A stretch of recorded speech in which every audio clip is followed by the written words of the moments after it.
Hello, everyone. Welcome to the Let's Eat Healthy Community of Practice. This is Tasting Success, Building Lifelong Culinary Skills webinar. My name is Sonia Fernandez-Arana. I'm the Let's Eat Healthy Program Manager with Dairy Council, California.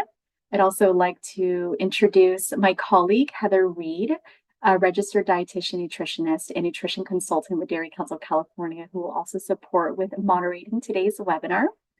As I share, today's webinar topic is Tasting Success, Building Lifelong Culinary Skills. This webinar will present information on foundational cooking skills that can lead to a variety of careers, including school nutrition to support transforming school meals. And you'll also hear from the California Department of Education on the latest trends in family and consumer sciences, as well as resources to support professionals.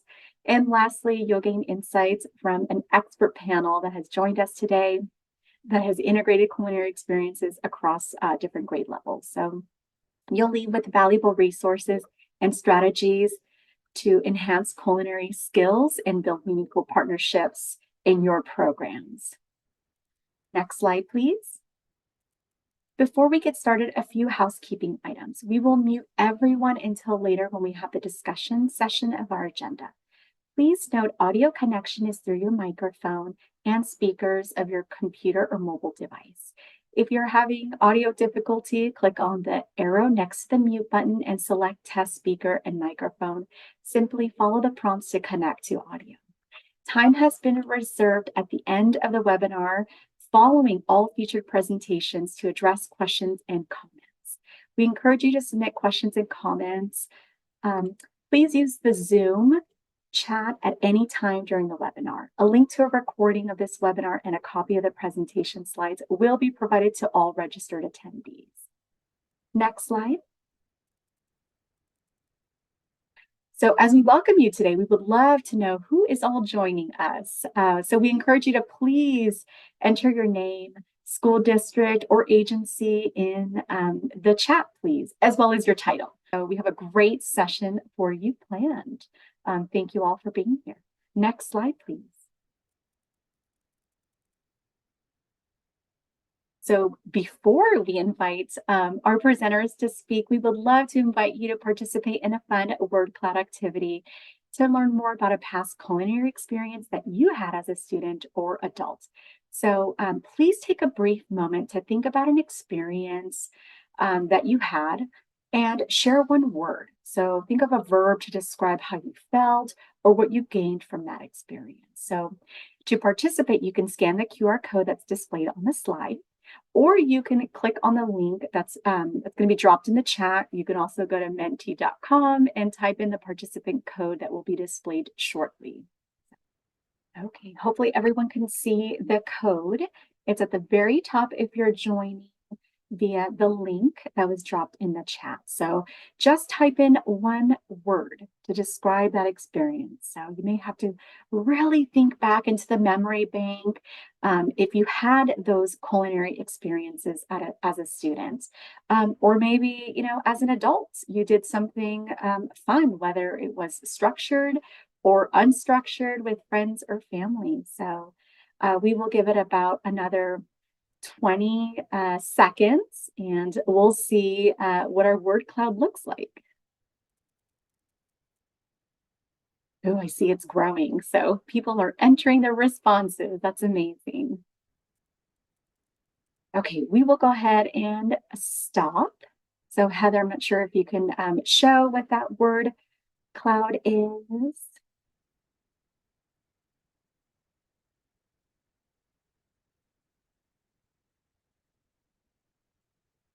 Okay, so I see a lot of great words that were used to describe those, you know, very unique memories and moments and those shared experiences that hopefully brought you together with others, right? Really centered around food. Food is more than just sustenance, right? More than just nourishment. It's a way to connect, express creativity, and explore the world through taste. So I love seeing everyone's individual journeys with food shape, hopefully, your perspective and continue to bring us closer as a community passionate about nutrition and health. So thank you all for participating in that fun activity. Next slide, please.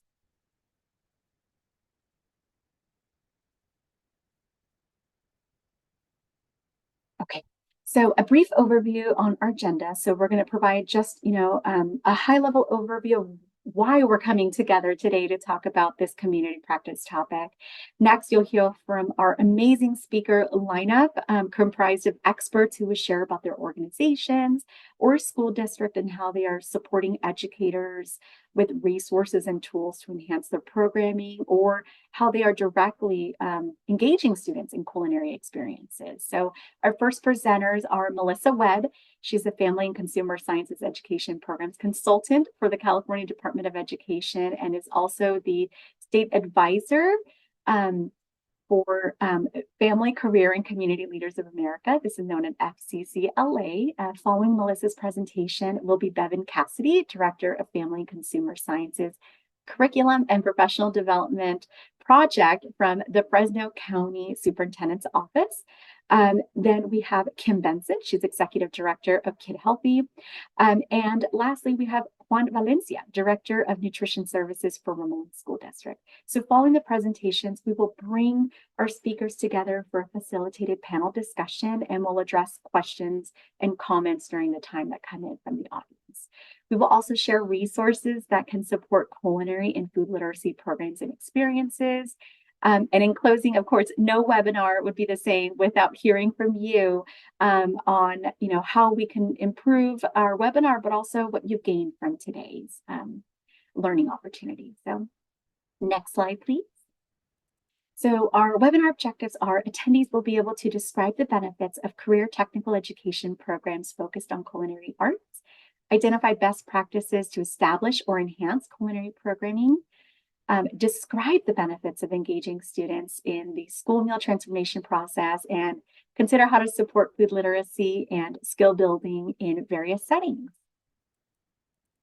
So one of the reasons we're excited to bring this webinar is really the benefits of providing culinary experience to children are many. What a better way to help students love nutritious food and to promote healthy eating habits than by bringing those experiences, right, and providing those. So when students are coming together, they learn to, they're learning to prepare food. They're building those practical life skills that really build that self-confidence and that sense of accomplishment. And they take those skills home and hopefully cook with their families. And cooking also reinforces academics, including English, math, science, through reading recipes and cooking instructions, measuring and observing changes in food through preparation techniques. Cooking with other students also promotes social and emotional learning as they learn to work cooperatively together to make delicious recipes. And more formal culinary art programs in middle and in high school really exposes and prepares students for career opportunities. Next slide, please. So before we begin, I'd like to briefly share an overview of Dairy Council California and its initiative, Let's Eat Healthy, for those that are new to connecting with us. So over a century, Dairy Council California has collaborated alongside diverse champions to elevate the health of children, families, and empower healthier communities. So we are a collaborative nutrition organization working under the authority of California Department of Food and Agriculture and are funded by our California Dairy Community to support nutrition in schools and communities through partnerships. We also provide resources to educate on the positive role that dairy plays in health and in fostering lifelong healthy eating patterns. Next slide, please. So through the Let's Eat Healthy initiative, nutrition champions like yourself are supported to engage in strategies and solutions to champion community health by supporting nutrition security and really furthering access to nutritious foods, including milk and dairy, as well as advocate for equitable access to evidence-based nutrition education to support optimal health and well-being across the lifespan. So Let's Eat Healthy engages champions, as I shared, through partnerships, collaborations, and co-creations to advance the initiative goals displayed on the slide. And the community of practice provides that platform for our Let's Eat Healthy community to come together, network, learn promising practices of champions that are advancing the initiative's collective goals and priorities. Next slide, please. Okay, so right before we invite Melissa and Bevyn to come on, we'd love to hear from you on which of the following represents your culinary experiences with.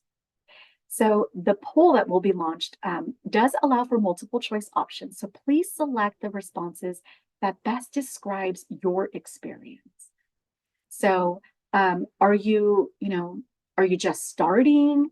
Have you conducted or led tasting experiences or, cooking demonstrations? Or maybe you have conducted or led hands-on cooking experiences. Or maybe you are or have overseen culinary programs. So we encourage you to select the options that best describes you.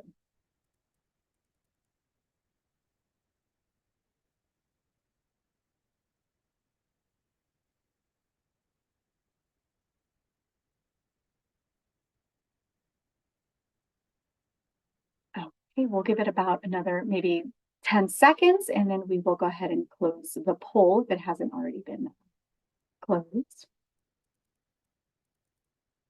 Okay, thank you so much, Heather, for sharing the results. Oh, there's a little bit of variety. So we do have some folks that are just starting.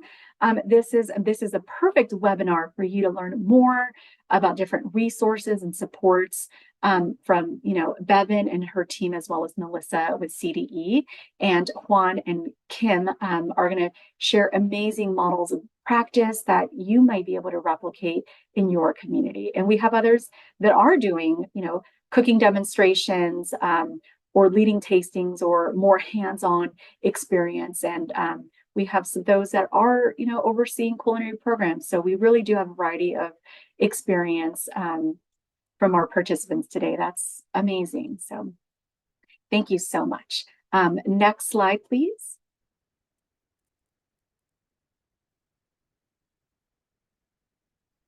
So I'd like to introduce Melissa Webb. I did a very brief introduction. Her and Bevyn Cassidy are going to co-present the topic Nutrition in the Family and Consumer Sciences Classroom. So Melissa is, as I shared, an education programs consultant at California Department of Education. She's also the FCCLA state advisor.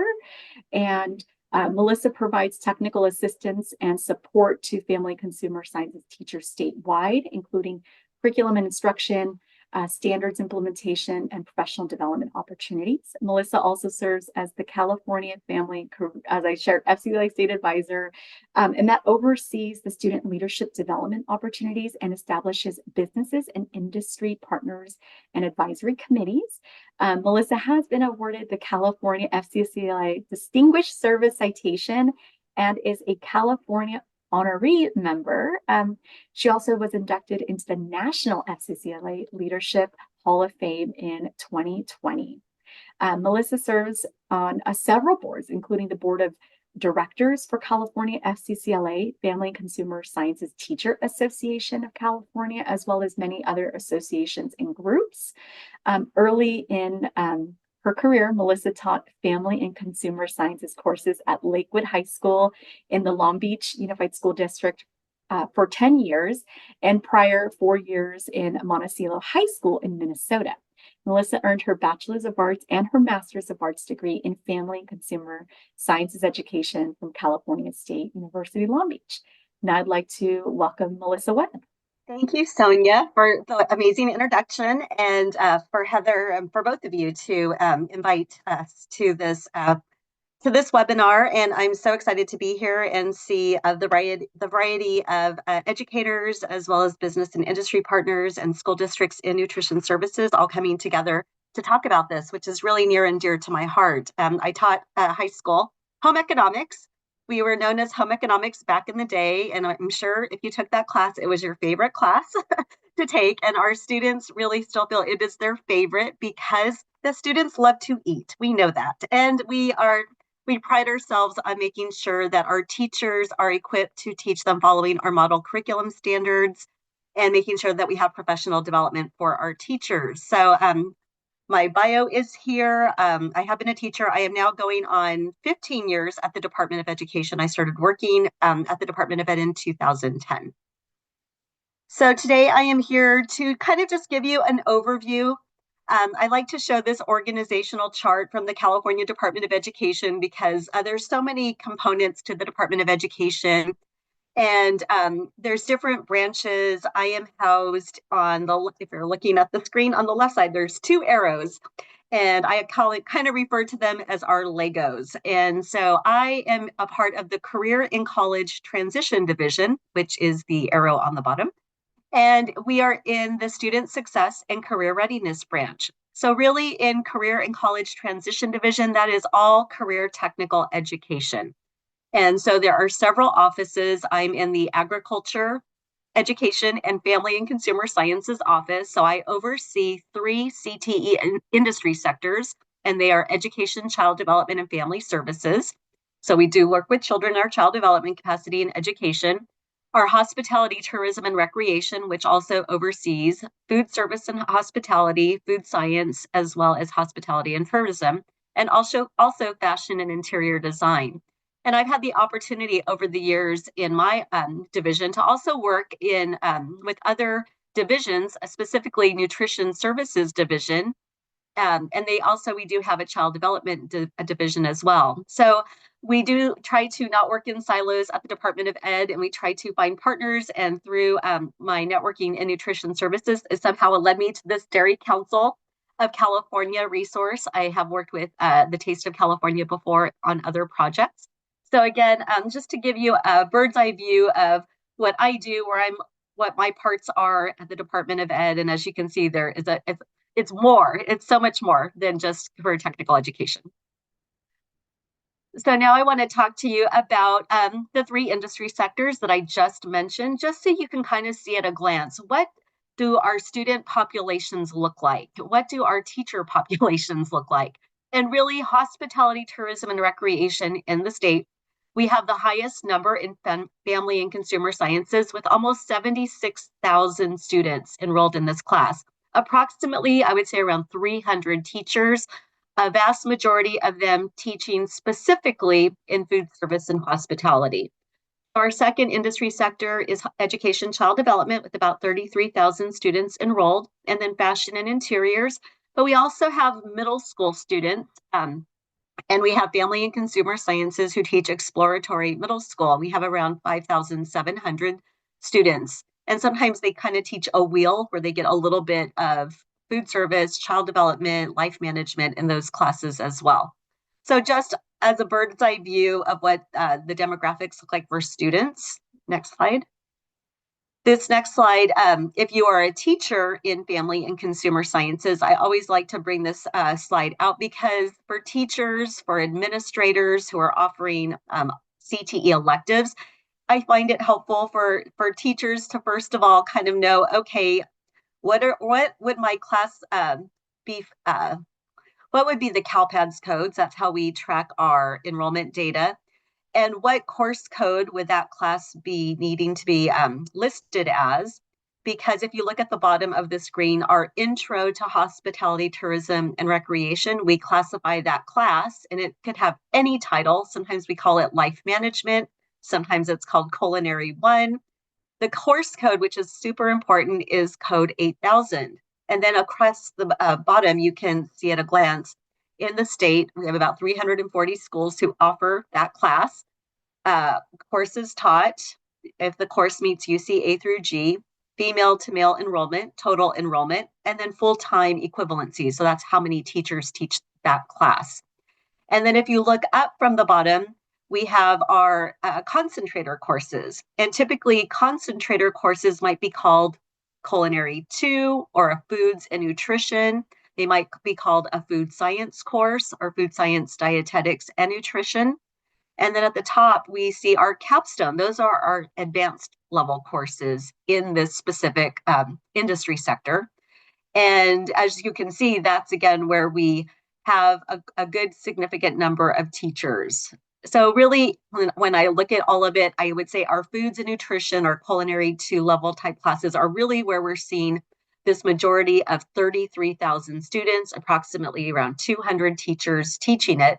And the reason why I like to kind of explain this is it really helps to drive the work that I do and thinking about, well, what types of professional development and curriculum resources are needed for these teachers, knowing also that foods and nutrition and our culinary classes are one of the most popular and most high enrollment for our industry sector.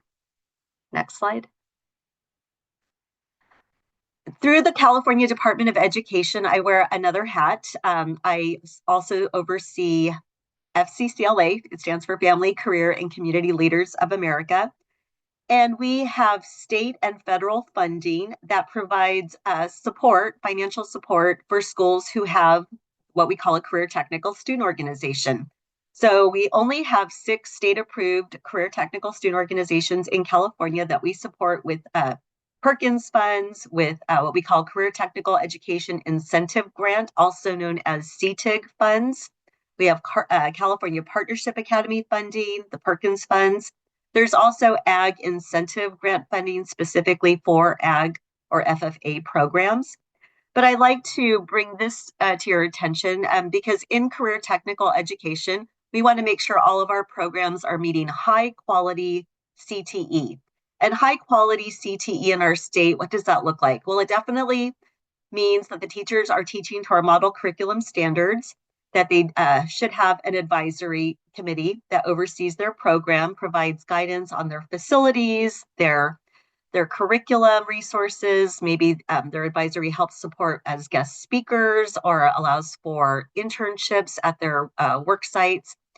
And then the critical other piece here is CTSOs. And CTSOs are really an intracurricular part of our CTE classes. So FCCLA is really an intracurricular professional student organization where the students are learning their curriculum. So they're learning about foods and nutrition, but they're also given a chance to develop their leadership skills by serving in a capacity as an officer, a chapter president, chapter vice president, secretary, reporter, historian. They also have an opportunity to compete in different competitions, and Bevyn will talk to you more about the competitions. But for one example, we have a competition called Food Innovations. We have one called Nutrition and Wellness. And just by the titles of these competitions, you can see they really are aligned with the curriculum. They're, in essence, a project the students are doing in class. And now we have an arena for the students to be able to compete in that competition based on the curriculum and the lessons they've learned in class. So this document just shows that at the Department of Education, we have funding available to support CTSOs. And some of you that are on today, I have worked with you and you have had a chapter at your site, so you know firsthand what a value this brings to your program, to your site. Plus, it gives your students recognition for the skills, the technical knowledge and skills they're learning in your class. Next slide. Through FCCLA, once you have a chapter, and a chapter can be as a minimum of 12 students. 12 students can get you in our books, or at least my books, because I serve as a state advisor to get you into our directory so that we have you on record. And you can have a chapter at the middle level for middle school or high school. You only need 12 students, or you can have unlimited. We have a variety of membership options. This would be another conversation at another time, so we can give you the information so you can apply for a chapter ID login, which there is no fee to apply to be a chapter advisor, but you do need to determine how many students are interested in being involved, whether it's 12, that's the minimum, or unlimited, and that's where I work one-on-one with the chapter advisor to determine that information. But once you are affiliated with FCCLA, now your world expands. Now you have access to all kinds of wonderful curriculum resources each year. FCCLA is a national student organization as well. So your membership kit arrives sometime in May, and you get a nice envelope full of wonderful posters and curriculum resources in May to get you ready for the next school year. So this past year, our theme for FCCLA was Dare to Dream. So I work with the state officers. You can see their photo on your screen. And I work directly with state officers who in turn work with region officers. We have 10 regions in the state of California, and the state officers are teaching leadership to region officers who are teaching leadership to chapter officers. And that's where you come in as a chapter advisor, because in essence, you are the advisor of your chapter. So it really is a peer-to-peer student run organization with, of course, advisor support, chapter advisor, region advisor, state advisor, national advisor support as well. And there are national programs. The competitive events are really the icing on the cake of FCCLA, because the kids get to compete. Sometimes they earn medals, trophies, sometimes scholarships with some of the events. There's national programs. Some may be things you are already doing in your course now. If you do things with community service, if you do things with career connections, there's a program for you. And again, it's you apply for a national program award, and your students and your chapter can be spotlighted. And again, once you join FCCLA, they just have come out with this new resource. I just screenshot it for you on hospitality and tourism. So they curated a wonderful handout glossy sheet that can be printed out, showcased to your parents or your administrators to show all the different careers that are the new up and coming careers, because this is hot off the press as of maybe 2 months ago. And it's just, again, wonderful resources for teachers as well as for students to see. Next slide. And I just wanted to also take a couple minutes, because these are our model curriculum standards. We just pulled out a few, just so that you are, again, aware there are standards for all of the classes in career technical education. And these ones were spotlighted because they had to do with nutrition or food production or science. And I also wanted to give you some insight, as we will be updating our model curriculum standards. All of our industry sectors were just tasked with this assignment maybe about 2 weeks ago. And so we will be working on a short time frame. And here is my plug, because some of you I might be meeting for the first time today, is we will be looking for business partners who maybe teach or who are a business that wants to provide business advisory input on the standards with what you are seeing industry needs. And these are really, you are the people that I would love to invite to be able to collaborate, to get to share comments, feedback on, verbiage. Is it still relevant? The last time these standards were updated were in 2012. So we know we have some work cut out for us, but I would love to bring as many to the table to participate. And just by you being here, we get to hopefully get in contact with you so that you can get into my directory at the Department of Education. I will also now pass the baton to Bevyn, as she's going to provide you with other curriculum resources that we offer. Thank you, Bevyn. Well, thank you. Actually, yes, I would like to formally introduce Bevyn. Thank you so much, Melissa, for just that wonderful overview of, California Department of Education, that, CTE culinary branch, and all the wonderful resources that FCCLA provides. But yes, co-presenting with Melissa Webb is Bevyn Cassidy. As I shared earlier, she is the director of the Family Consumer Sciences Curriculum and Professional Development Project at the Fresno County Superintendent's Office. Bevyn's been in the FCCLA world since 2012. She enrolled in her first Family Consumer Sciences class, which was Foods and Nutrition, and became heavily involved in FCCLA, serving as the Region 4 Secretary and State Historian. So upon graduation, Bevyn stayed involved, serving as the FCCLA State Officer Coach, coaching 9 state officer teams in California and Arizona. Bevyn holds a Master's Science degree in Meeting and Event Planning from San Diego State University and a Bachelor's of Arts in Communication Studies from Sonoma State. So now I'd like to welcome Bevyn. Thank you so much. Thank you. So yes, I serve as the director of our Family and Consumer Sciences Curriculum and Professional Development Project, where I organize our professional development workshops and curriculum resources for our FCS teachers. I like to say that we provide the home for our FCS teachers where they can be supported, challenged, understood, and cared for as they grow in their professional lives. So I did get to take Foods and Nutrition and Culinary 2 in high school, and through these classes I was able to become an FCCLA member, which was by far the best resource my culinary teacher provided me. Now, as Melissa said, FCCLA is a national career technical student organization for our students in family and consumer sciences. It was founded in 1945 and currently has over 200,000 members across the nation. Students are able to grow in leadership, service, and career skills through the activities and events in FCCLA.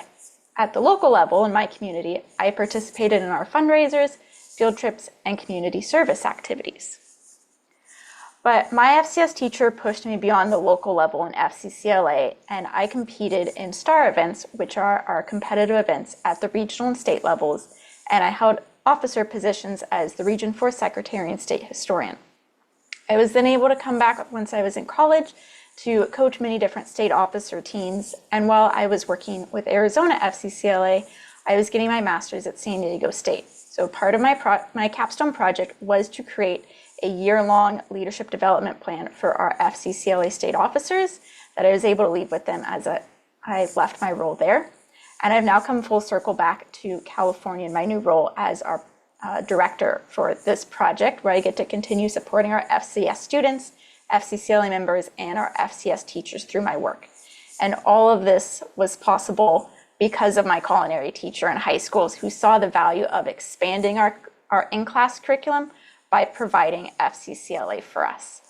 So students crave a home, a place where they are welcomed, encouraged to be creative and grow and develop their unique skills. They're curious about what they are going to do with their future, how they can develop their passions, and want a place where they fit in. This is what FCCLA offers.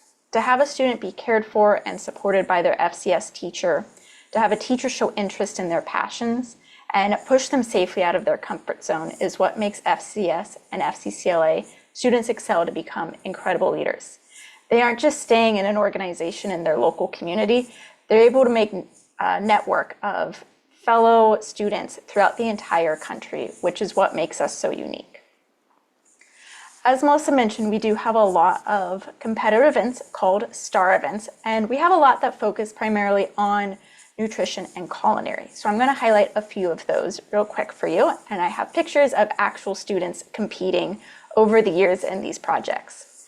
So the first and one of our most popular is culinary arts, where students prepare 3 industry-level recipes in a specified time to present to evaluators. So this year's menu is a chicken breast and mushrooms with lemon blanc, sauteed asparagus with shallots and chives, and a long grain rice pilaf with carrots and red bell peppers.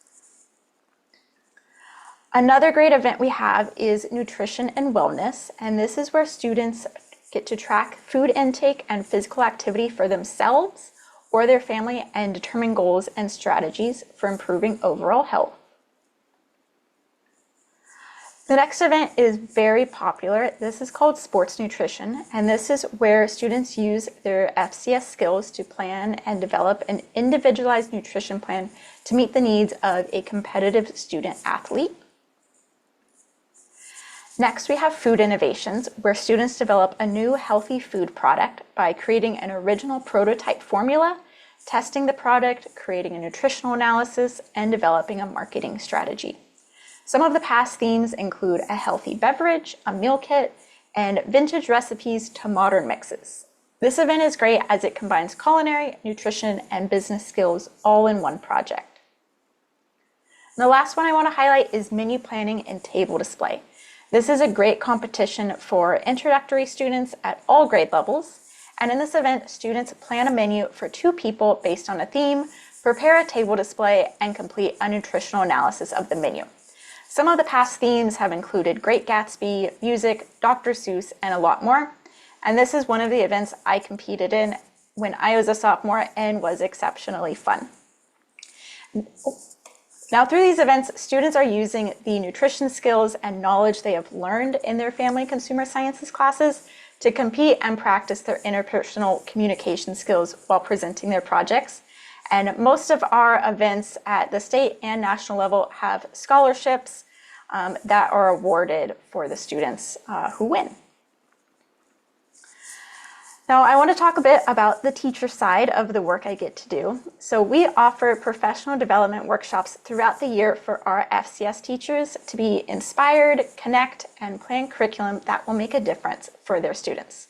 Teachers get the opportunity to be the student for a day, through the hands-on workshops, such as our culinary skills workshop that we held at community college culinary programs, or our 3-day annual state conference, especially for FCS teachers. Now, these workshops are open to FCS teachers, pre-service students who are in college to become FCS teachers, and administrators. And the one we just held 2 this past month, and everybody was so inspired and so excited to come back next year. One workshop we are having this next month will be in Riverside, and this is for our FCCLA New Advisor Workshop. So this is a free workshop held the first 2 days of the FCCLA State Leadership Conference and is open to FCS teachers who are interested in having an FCCLA chapter in the future or are currently in their first or second year of advising. This workshop guides new advisors through the ins and outs of FCCLA, see opportunities for them and their students, and see firsthand the competitive events.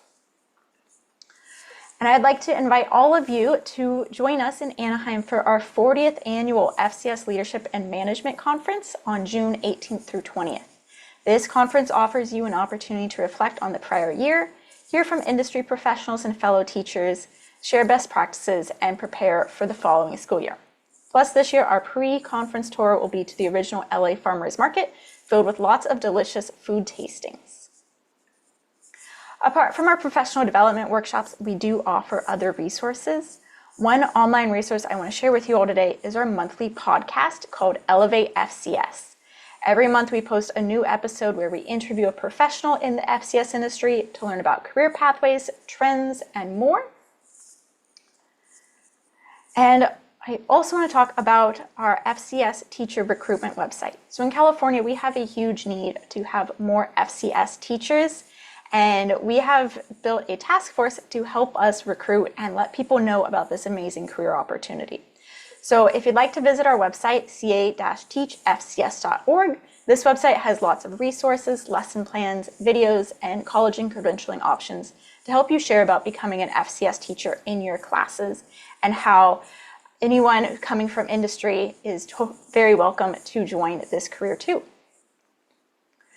And just a plug for the one CSU left that has family and consumer sciences majors specifically for teachers. So CSU Sacramento still has this credentialing and major option. Other CSUs have related majors as well that can allow students to become FCS teachers, and community colleges are a great first step. Now, our FCS world is full of opportunities for students and teachers to grow, network, and discover their full potential. So whether through participating in FCCLA, attending professional development workshops, or helping recruit more FCS teachers, there is a place for all culinary and nutrition teachers and students in FCS. Thank you. Thank you so much, Melissa and Bevyn, just for your, very insightful presentations and how your respective agencies are really, helping to support and advance the leadership of culinary teachers and students across California and for FCCLA, really beyond, right, nationally. We encourage the audience, if you would like to share any questions or comments for Melissa or Bevyn, please put those in the chat. We will reserve time at the end of the webinar after all speakers have presented for the Q&A session. Thank you. Next slide, please. So our next speaker is Kim Benson from Kid Healthy. Kim is a passionate advocate for health and wellness and education. She's really dedicated to creating meaningful change in communities. She has served on the board of directors for Kid Healthy for over 15 years, including 2 years as president, and now leads the organization as the executive director.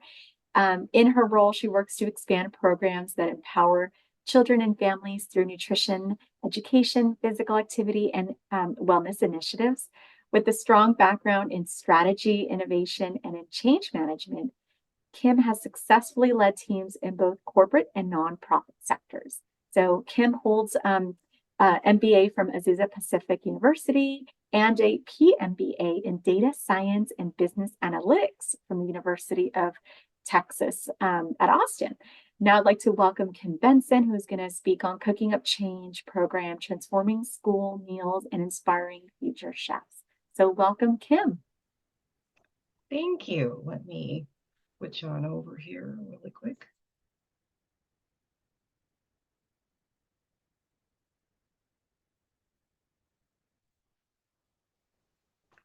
All right. Well, I am excited to chat with you about our programs today. Thank you, Sonia, for that really excellent introduction. And good afternoon, all. I think that we all eat, right? And we all enjoy food. And one of the things that being a part of Kid Healthy has taught me along the way, again, as Sonia mentioned, I've been on the board of directors for this nonprofit for a very long time. But as we walk through life with our community partners, that everybody doesn't get to experience the same, get to have the same experience with food. There are plenty of us around that have scarcity.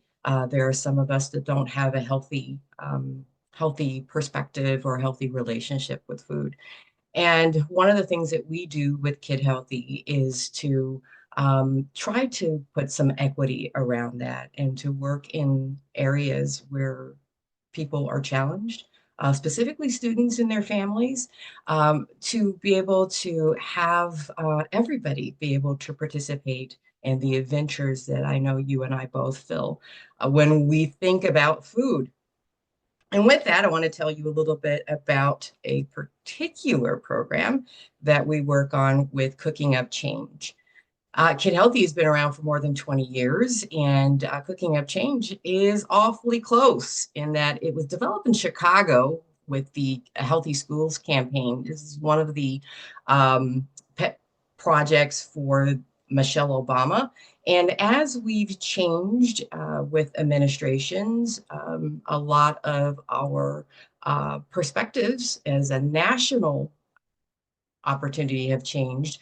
But Kid Healthy in Southern California has continued where the national piece has stopped. So back in the day, these kids competed on Capitol Hill with other Cooking Up Change outfits around the country, and they served their winning meals in on Capitol Hill to Congress, to the Senate, and the House of Representatives. Now, what is Cooking Up Change? Cooking Up Change is a competition that is very much in line with, if you were to think maybe a Food Network competition, you've only got about 30 minutes to prepare your meal, and then you get to go before a panel of judges and present it. And I'll talk a little bit more about the specifics later. But the focus is on your school lunch. And why school lunches? Well, school lunches, they matter. Over 30 million students participate in a national school lunch program. And that is, in some cases, the only decent, healthy, well-rounded meal that some students get. So it's really important that if we're going to make an impact for advocacy for healthy food and choices, that we focus on that meal where most students get to participate in them.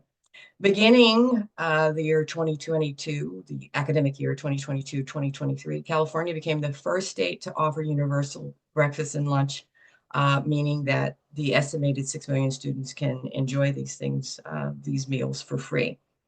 That being said, that means that the food service teams throughout California have quite the job ahead of them, because this may be the most healthy and only meal that some students get to participate in. You want to deliver something that is tasty, that is appealing. And I remember back when I was a student, we didn't always appreciate that. So if you want to do a better job of it, well, why not sign up the students for helping you to understand how we put on those meals? When we understand what the food service team needs to go through and all the rules and regulations, and including the budget that they have to put on a school meal, well, maybe we might be a little bit more understanding with respect to what it is that we get to consume. Even still, it is nobody's hope that we produce a meal that isn't appealing. So one way that we bridge the gap with food service, with the state's nutrition requirements, is to have the students advocate by participating in events like this, where they get to produce meals that look good, that taste good, and still fall into the nutrition guidelines. So teams of high school students work with their culinary instructors, and this is why what Melissa and Bevyn before me have spoken to you about is so important, because we need you all. We need more of you. We need culinary instructors. We need culinary mentors. It's so important with respect to having this particular discipline become something that could be a lifelong career. These students create those meals using only USDA approved ingredients. Those meals must be nutritious, they must be affordable and feasible to be able to be replicated in the school kitchen. So much so that I believe the calories are between 750 and 850 calories per meal for a high school student. You got to be below 1,280 megs of sodium per meal. You've got to have less than 10% of those calories are coming on. They cannot be, rather, less than 10% of those calories from fat. And you got to do all that, a entree, 2 sides, all for less than a whopping $3.25 a meal, whole meal. Because that is the budget that your culinary, your food service teams typically from most school districts, that's typically the budget they have per student. And when you're producing with those constraints, you've got to be really creative. Those students come up with some fabulous, I mean, we've had anything from jambalaya to shawarma. I mean, they get really creative in learning how to use the herbs and spices to be able to mitigate the guidelines with sodium and sugar. I mean, it's really fabulous. They win prizes, and these prizes are a lot more flexible than other competitions that are in our area. This isn't, it is a scholarship. You can certainly use it for school, but it falls in the IRS category that allows them to be able to release the dollars for other things if they're not interested in using it for college. Some of our students go on to build their own businesses. So they win the prizes, and then those winning recipes, they get prepared in their high schools, which is pretty awesome. And along the way, those students that participate, so it's a program. So we go through a series of workshops where they learn and network and get familiar with a lot of different culinary disciplines.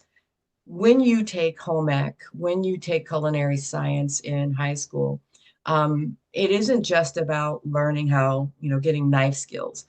There are a lot of people that it takes a lot of people to make this. I think it's a $70 billion industry that is food. It takes a lot of us to make it run. So yes, there are restaurants and chefs, but there are educators, there are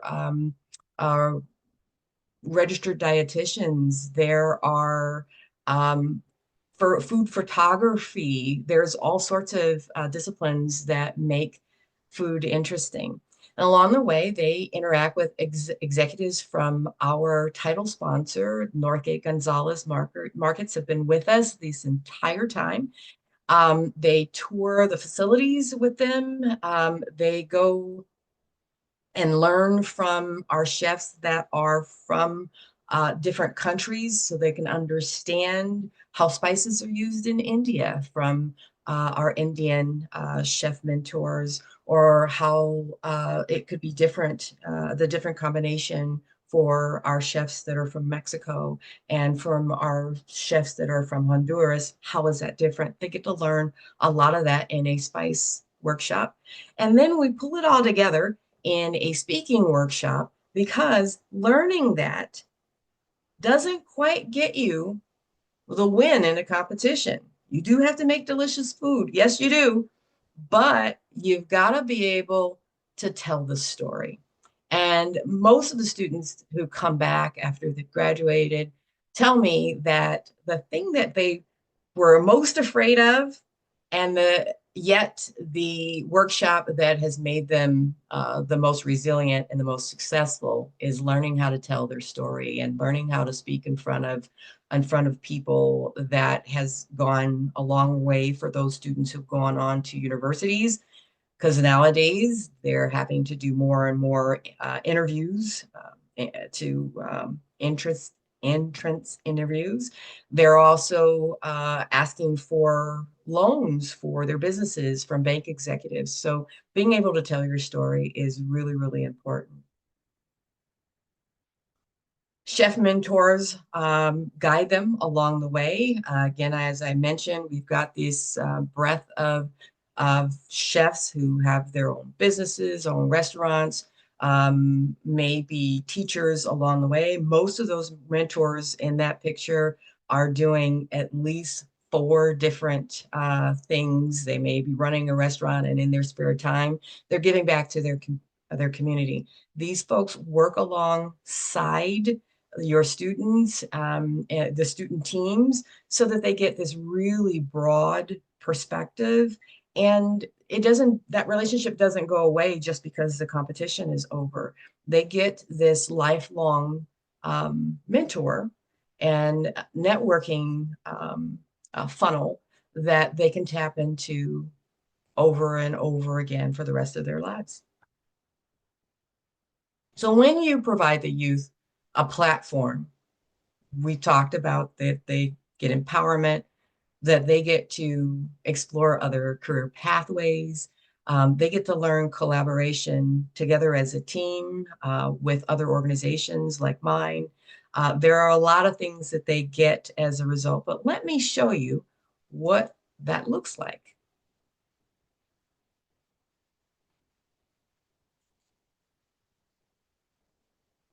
And I purposely have the sound off um, because it's just music. I wanted to give you a perspective of what it's like for them. So I can explain to you all the things that go on, but it's really helpful if you kind of go through and see how busy that event is, how they're in front of the judges telling their stories, and they're having fun. They're working with fresh produce as a requirement in their recipes. They go to a market and learn how to shop for them and taste them like a chef does. And as you can see from the tray, we're talking about real live student lunches. So let me go back here.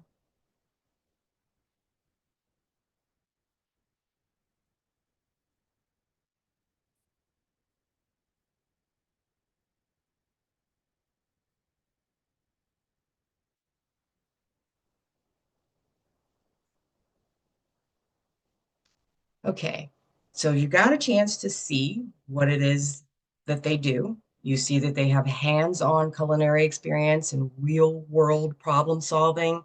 You've got to be able to make those recipes for one. You've got to be able to make it for the judging panel, and then you've got to make enough recipes for all those people who were in that room. All of those are the audience that are sampling the goods to be able to take that recipe. They are learning that they're not as bad in math as they thought they were. They've got to learn how to deal with those fractions and still make that tasty. They have confidence in speaking. They are speaking as a team. No team wins if one leader is out in front. Every team member has to be able to work together. Every team member has to be able to be part of the storytelling from the beginning to the end. They have to submit their recipes ahead of time so that we can qualify them, that they indeed are following the nutrition guidelines they pull together as a team. And along the way, of course, they are exposed to uh, all the other sponsors, and from salespeople to nutritionists and cooks and everybody in between that make the food industry what it is today. They get to see a number of different careers.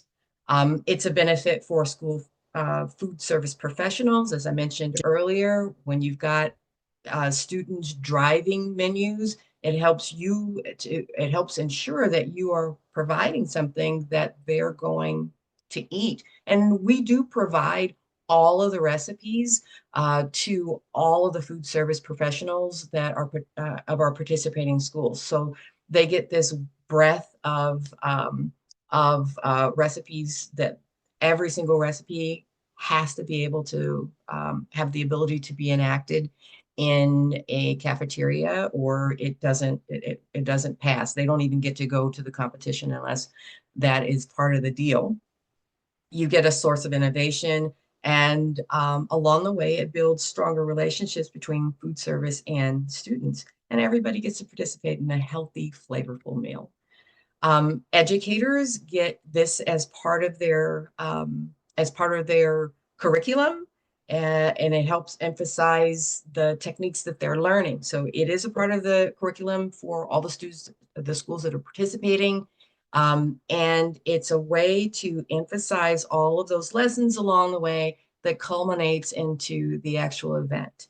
It enhances their experience. It turns those lessons into life. And then for our school wellness and nutrition advocates, promoting student advocacy for healthy eating. It helps with their parents, because as you go home and you are learning to prepare meals, you are learning to shop for the healthy ingredients that go in a meal. You're helping your parents along the way as well. And it strengthens the partnerships between students, schools, and all the community partners, all those sponsors that help to bring on those events. They partner with the schools throughout the year. Our outcomes: over 400 students, student-created recipes. As I said, we collect them. We create a recipe book every year and distribute them. There's been more than $100,000 in scholarships awarded. The students have prepared meals on Capitol Hill in DC and Capitol Hill in Sacramento.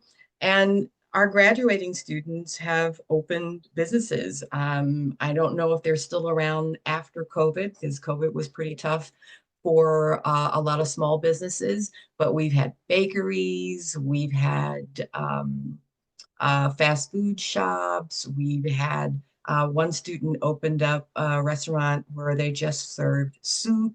And we've had a number of students go on to community college, as well as culinary programs and four-year universities. Looking ahead, we really would love to expand Cooking Up Change into middle schools. I think it was Bevyn who really put feeling in how much just having the opportunity to have her instructor see something in her and her passion, and how much it meant, and what it meant to the career she has now. We'd love to expand this program into middle school to do that. If you are a middle schooler and you're an academic whiz, you know where you belong. If you're athletically talented, you know where you belong. But for those folks that are in the middle, and especially in those really tender teenage years, it really could mean something to learn that, hey, I'm pretty good at this and I kind of have a passion for it. It could mean something to a lot of middle schoolers to do that. And you'll hear later how some middle schoolers indeed are doing exactly that. We'd like to strengthen our community and industry partnerships and advocate for more exposure to alternative career paths. Thank Now, you. I mentioned cooking up change, but what I didn't mention is that we are exactly 1 week out from it, and you all are invited. If you would go to my kidhealthy.org, you can get yourself some tickets and join us in Anaheim from 5:30 to 7:30 next week. I would love, love, love to see you. Thank Amazing. you. Thank you so much, Kim. We will definitely get that invitation flyer out as part of the post webinar follow-up with our attendees.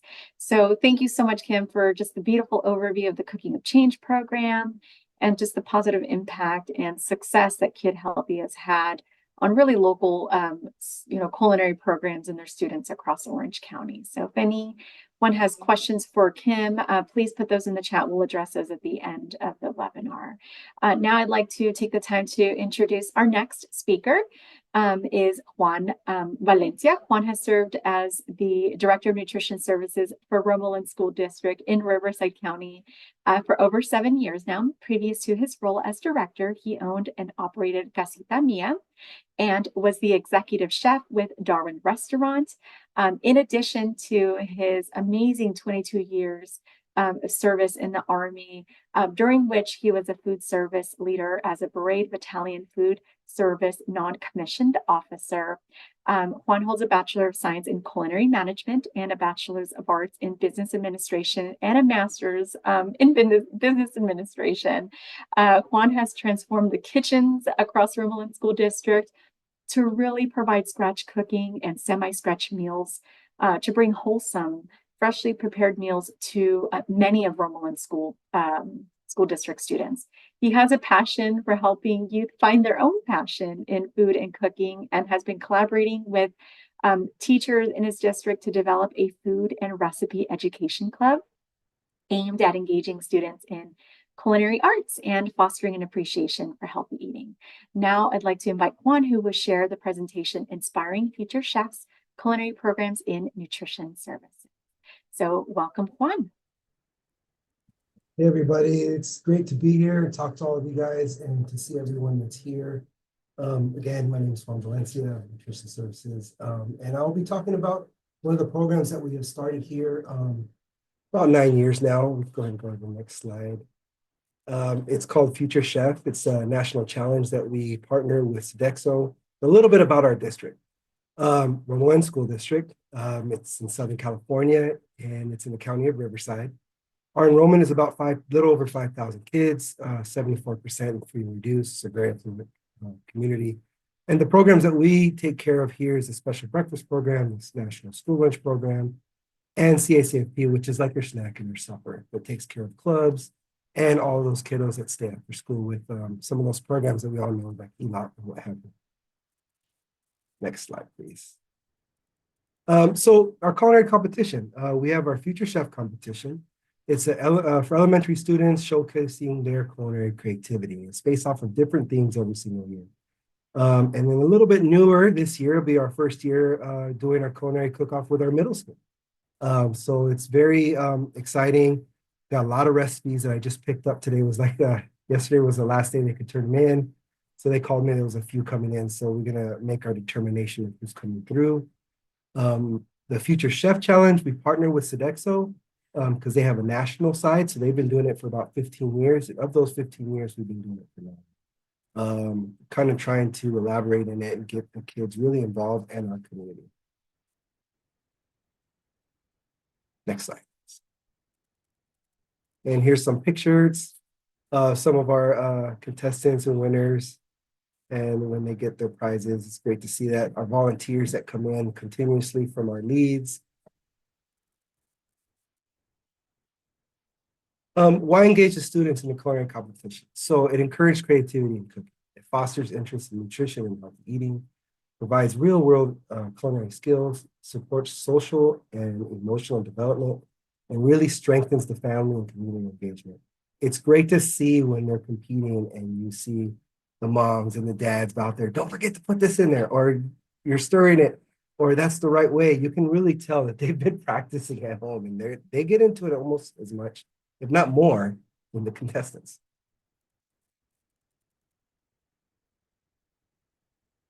So the competition structure and the selection process. So in the elementary level, which is the future chef, all our students submit a recipe from all of our elementary schools. The recipes are reviewed for structure, readability, theme alignment, and technical difficulty. So they want to make sure it's a proper recipe and they know what they're doing as far as like, what are the measurements you're going to be using? Does this really make sense? And then from there, we pick the top 5 contestants and they compete. And we hope our middle school culinary cook-off is going to be a similar process. And here's a little video of, I believe this was last year's, of them competing.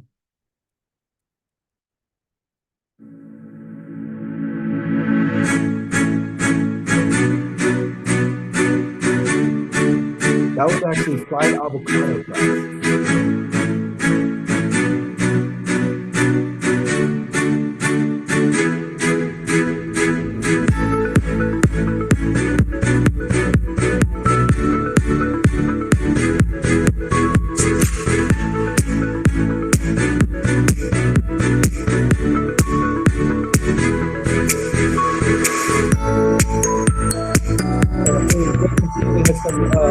Representatives that came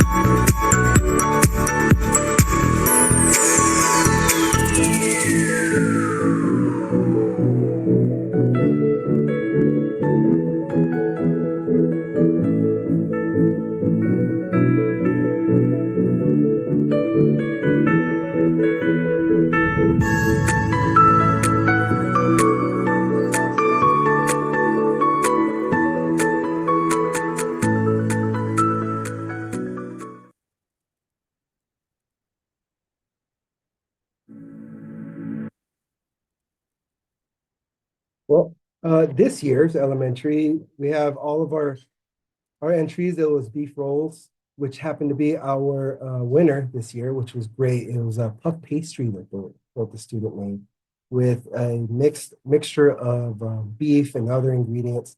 And it tasted really, really good. It looked great.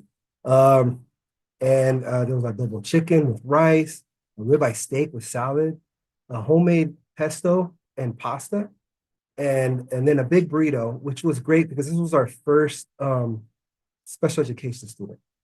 And I thought it was great, and they did an amazing job. So it was great to see there was a lot more community came out this year as well. They were all there. We did it at another site.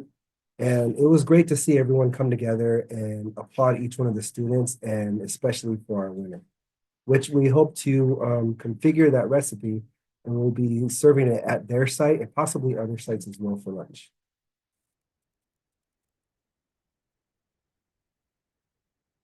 Next slide, please. So bringing winning recipes to the school menu. As I mentioned, the recipe we get adjusted and to make sure it meets the National School Lunch Program guidelines. We pilot and introduce it to the lunch program. A couple other ones that we've done before, and it was a great success story, was surprisingly zucchini enchiladas. They look great, very healthy, and it was actually a pretty good hit with the kids. Other winning recipes have also become student favorites. And here's some of the recipes that we got to put up. The middle one is the zucchini enchilada.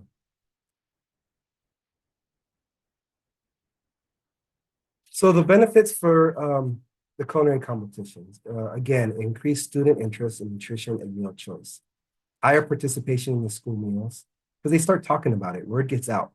What's better than word of mouth? Oh, I made this, I made that, you really need to try this.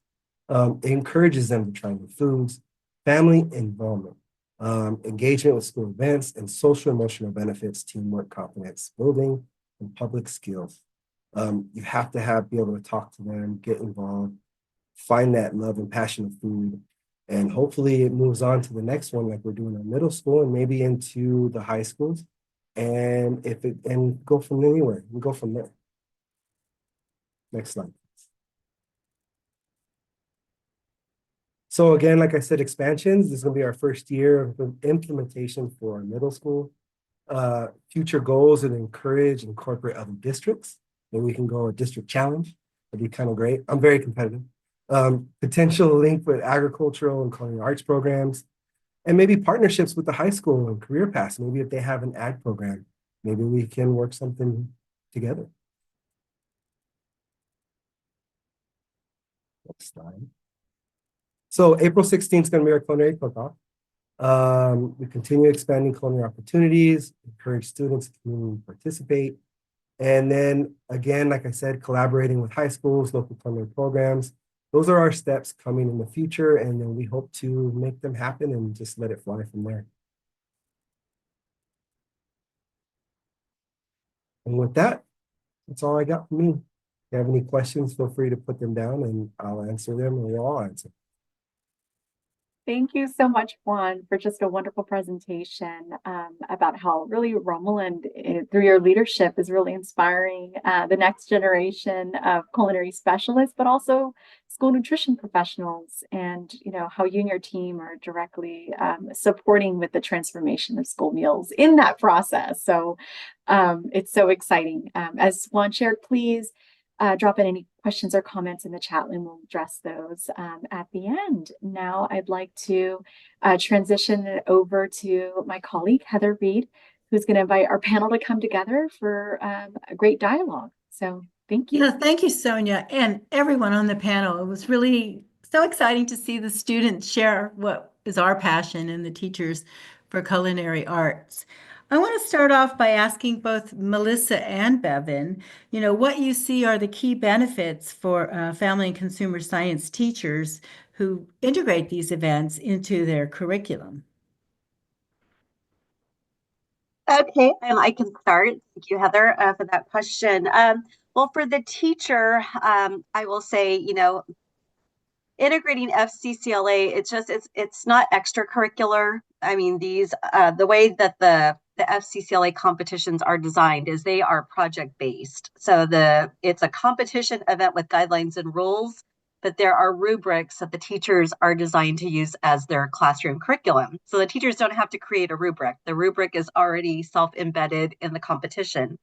And so we suggest to the teachers use these as your semester finals, use them as classroom projects. Students can work on them in class without even knowing it's a competition. It's a school project. And by the way, if you're so inclined, because not all students, they're really comfortable getting the grade for the competition in class, because again, it's meeting the standards.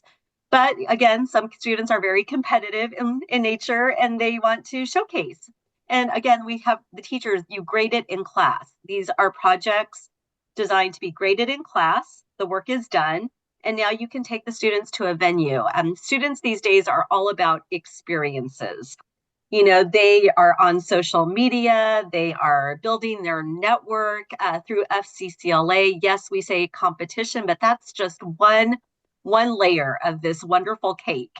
They are networking with students, developing leadership, creating workshops, and sometimes we're not talking competition. They are learning about community service. They are looking at careers in family and consumer sciences, and they are exploring all of these wonderful resources, and they're presenting.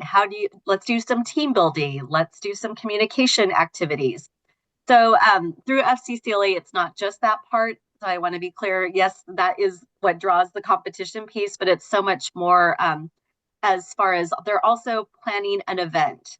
So these are students with their teachers planning a regional competition, leadership workshop, all of that. And they are really developing the program. They are doing icebreakers, they're doing workshops, they are talking about what is FCCLA, how can you benefit by being in this organization. Advisors are new, who are new. We're seeing a lot of business and industry professionals. I think I even saw maybe one person talking about she's an RD, going for her RD. But we say to our business partners, we're getting a lot of chefs who were chefs in the industry, and now they've learned, oh, I can get a designated subject's credential in hospitality, tourism, and recreation. Now I can be a teacher. And we find a lot of our chefs, they've been doing the restaurants, they've been doing the catering, and they might just like a 9 to 5 job, 8 to 5, whatever it is, and not having weekends. And so we're seeing a lot of business and industry coming into the classroom, but they have to take their industry experience, leverage it with their education, and then they can also apply for a CTE credential. So we're seeing a lot of that in as far as a trend coming in to the class, just to speak to that one question as well. And I'm going to let Bevyn also answer that question. Thank you. I would say that through the competitions and through FCCLA, the students are developing skills like teamwork, time management, problem solving, and professionalism. So these are all qualities that when our students graduate, or even if they're still in high school and looking for a summer job or a part-time job while in school, those are qualities that food service and food industry employers are looking for. So it's really setting them apart. They aren't just learning the culinary skills, they are learning how to be a leader.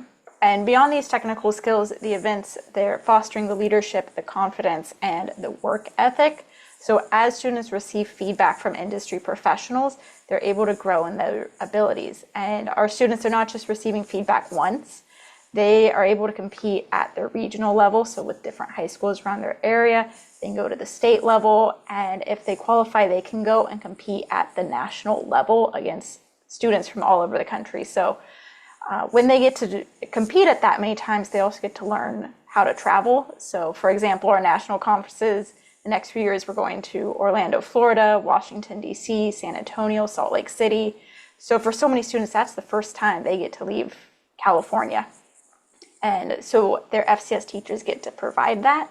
And then on the teacher side, integrating these events, they get weeks of curriculum and it enhances the classroom engagement by providing real life and structured projects that are going to meet the standards. And it's going to make the learning more exciting. And the best part, it doesn't have to be done outside of class. It can be done straight in class using their class time already. Yeah, that really offers a lot of opportunities for both the teachers and the students. I had a question for Juan. Well, one came in asking, where does the funding come from to participate in these competitions? And also, Juan, if you had any advice for anyone that was looking to do a program like yours and get it started. First, I'll talk about if you're looking to get it started and you need to have a foundation, email me. I'll give you all of my stuff and you're welcome to use it. Switch it, put your logos on it. I'll walk you through it. I already went through a lot of the bumps and crazy roads that you have to deal with. So don't reinvent the wheel. Already use the wheels that have already been doing within this panel and other people. And then just perfect it. And then tell us how you did it so that we could do the same. So we're all here to do it together. So make sure you're doing that. So reach out to me. I can get you all that stuff. You can, I've helped a couple of people. Tell me what you're thinking of. And I always say, start real small. You might have everything of grandeur. Don't go there first. Start off small, work your way there. And when you know you can handle it, then put a little bit more. And then put a little bit more. And then before you know it, you'll have a solid program going and you can add more things. As far as funding, there's funding everywhere. A lot of it has to do with leveraging your partners that you have that you're dealing with between your vendors, all the other people that you meet, your networking. I have a lot of people that are super interested. CDE is super interested in education. This is education for our students. There's money set aside for it. Even within your program, when you're doing things, when you're doing something as simple as a vendor show just of farmers to come to your site. You can do that. Or working with the Dairy Council and they bring over a cow. Right? Look at that, and that can happen, which I have to talk to you about because I want to bring them to one of my sites again. I figured I'd put that in there. But those are a lot of things and those fundings that can come in and you can get and work for you. So like I said, can you get with me offline, send me an email. I'll definitely help you get through your road. Well, thank you so much. And I did have a question for Kim as well. Actually, a two-part. I want to ask her to address the funding issue because people are very interested. But also, just hearing about your competitions and all the great recipes, I was wondering which ones were really the most successful being placed on the school menu. Oh, what a fun question. So I'm going to tackle the not so fun one, which is funding first, and then I'll step into fun. We get funding from, we do a really heavy push into corporate America. If you sell food, you should be talking to us. Because there's a lot that you get from it. Number one, I don't know anybody that eats more food than a teenage boy. I don't think it's possible. So you need to be talking to anybody that can get to one, in all honesty. And we have access to thousands of them. So there's that. And I probably do say it exactly like that when I talk to them. But there's corporations are really looking to sell their wares. They're not always looking at the stringent health guidelines that we have with respect to our program. So, I'm sorry, I can't really take your Pop-Tarts where that's concerned, but you can kind of help me along with the other things that you have. So corporate America, grocery stores. I mean, I like that idea, Juan, about starting small. Kind of think about, the funding opportunities that might be around your school, around that neighborhood. People who sell food and people who sell the food to them, farmers and that sort of thing. The Orange County Fair, Centennial Farms is there, and they are usually really excited to help educators who are doing things like this. And it's a real operating farm. So it's really about just taking a moment, taking a deep breath, and thinking about who benefits. All of us benefit, right, from these programs. Every single one of us, somebody benefits from that, from selling to us. So we have the opportunity to get you closer to your audience. So that's kind of my story anyway, and how I do it. The other question in terms of what's the most popular, well, I think, so they get to name their recipes. And the one I think is the most popular is called Cheeky Chicken Shawarma. And, and it's popular because it's spicy. It's chicken with some flavor. It's not just your, though they're using Tyson chicken, who is a very long sponsor with us and has, comes with the protein, but they're not doing chicken nuggets. They're not necessarily doing the breaded stuff. They will take those things that are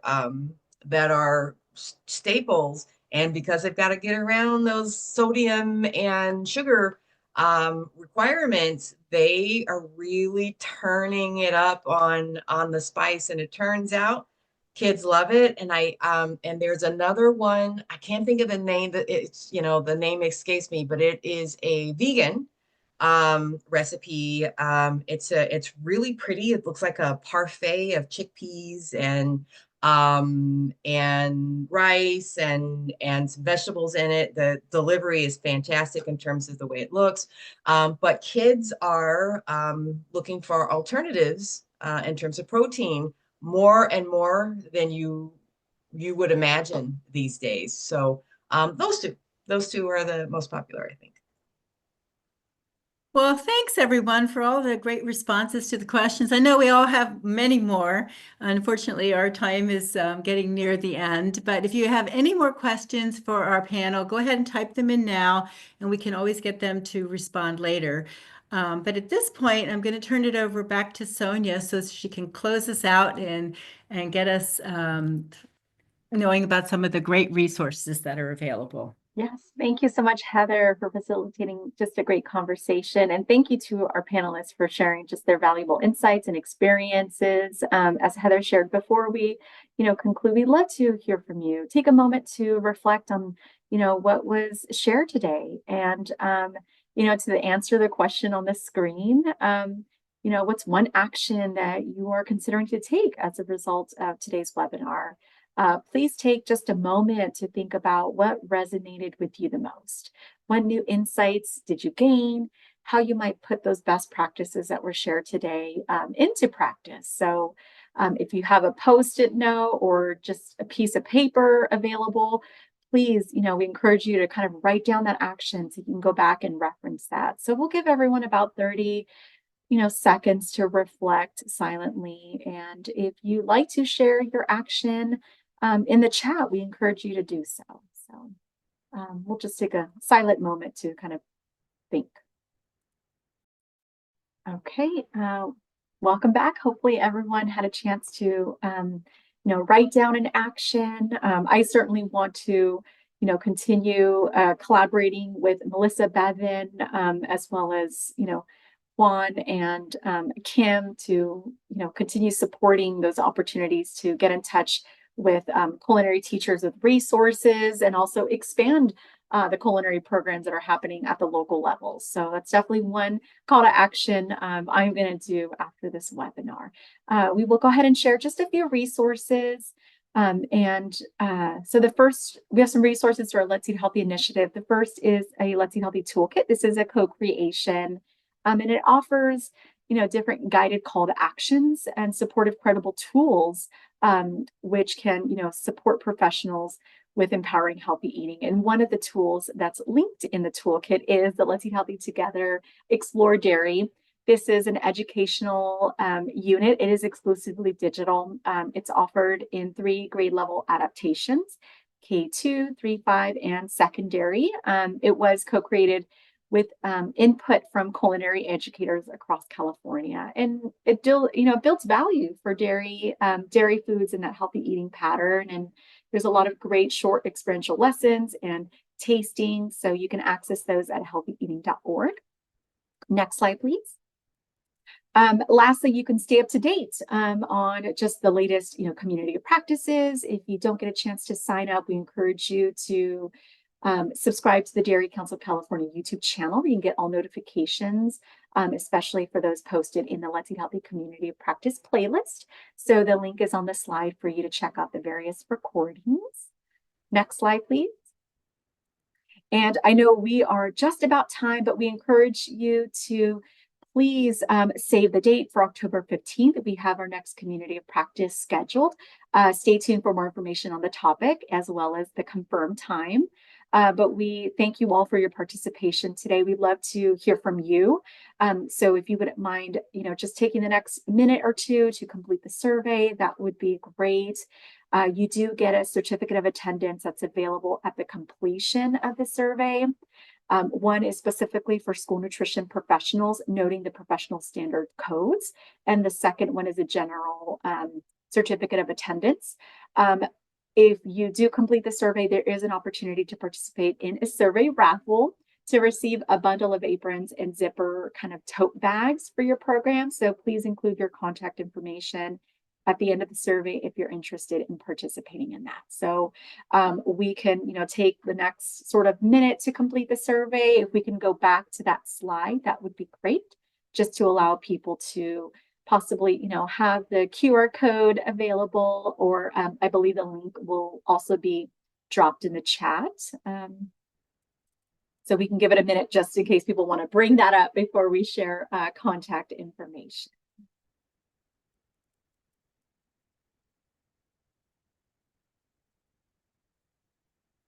Okay, we'll go ahead and advance to the contact information. Thank you so much.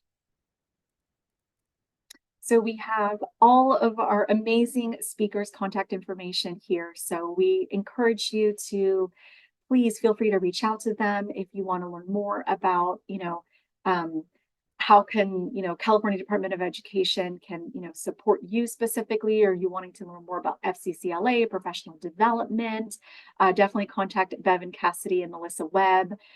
You want to bring cooking up change to your school, please contact Kim and of course Juan, especially if you are a school food service professional or community partner and you're like, hey, I work with school nutrition as well in my local area and I want to be able to do something very similar. Please reach out to Juan. As he said, let's not reinvent the wheel, right? We have great minds here today that can really guide you and share those resources.